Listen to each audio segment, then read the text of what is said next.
should make this point at the moment. And unfortunately, the people in the media who yell the loudest seem to have the biggest glass jaws when you point this out.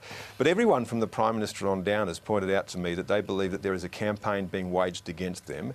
And so this is reporting news, right? This is what people are telling me about what's going on.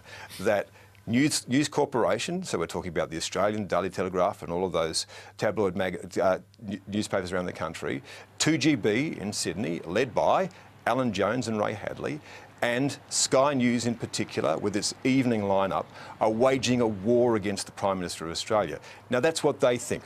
That's just reporting the news. Apparently, if you say that to them now, they get their knickers in a huge twist. Now, if they want to be players in this game, which is apparently what they are, and they're working behind the scenes as well as in front of the scenes, if they are making phone calls to people, trying to push people over the line, they're part of this story. So all I'm saying is, if they want to dish it out, they should be prepared to take it, and they're among the biggest bullies in the land, and it's about time that people call them out for what they are. And if they don't like that, then they can come after me. OK, well, the blame game, it's the blame game while they're losing, right? And at the moment, you have had all sorts of influences coming from behind the scenes, and that's a big statement for you to make. Why are you making it this morning? Because, look, people have to see this for what this is. And as I say, there are a lot of hands in this game at the moment. You're asking me, who's talking to Peter Dutton? Well, there'll be a lot of people inside his party who are talking to him.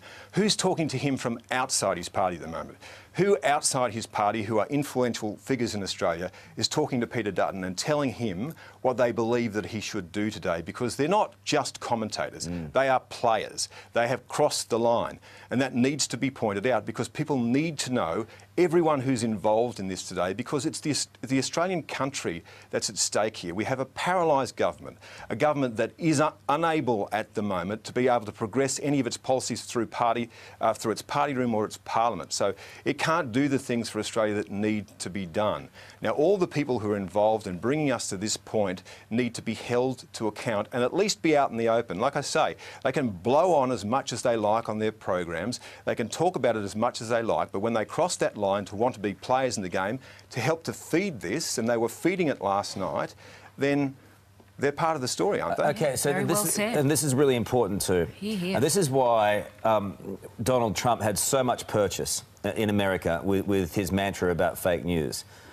Whether you like him or not, the ability for him to, I guess, disconnect from the media and connect with the audience who believed that was the case is crucial for anyone who is in power now. There is a huge disconnect between, I guess, media and people watching at home as well. What is real and who are behind things? Yeah, and one of the big forces in the United States was Fox News. And one of the big forces in this building, it doesn't have much purchase beyond this building because it's a cable network, is Sky News. And Sky After Dark has been running a campaign against Malcolm Turnbull. Sky After Dark at the moment is turning Liberal National Party voters into One Nation voters, and they're not coming back.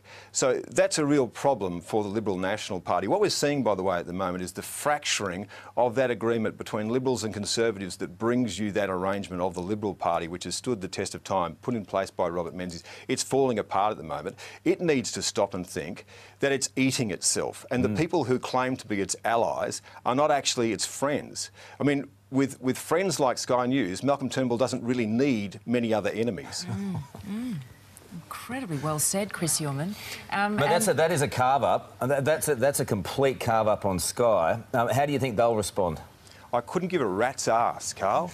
Quite frankly, I'm tired of the bullying that comes out of that organisation. I'm tired of the bullying that comes out of 2GB. And again, I don't really care what they say about me. It is that they are players in the game. Listen to them. Watch them. You can tell that they're players in the game. You can tell what it is that they're trying to do.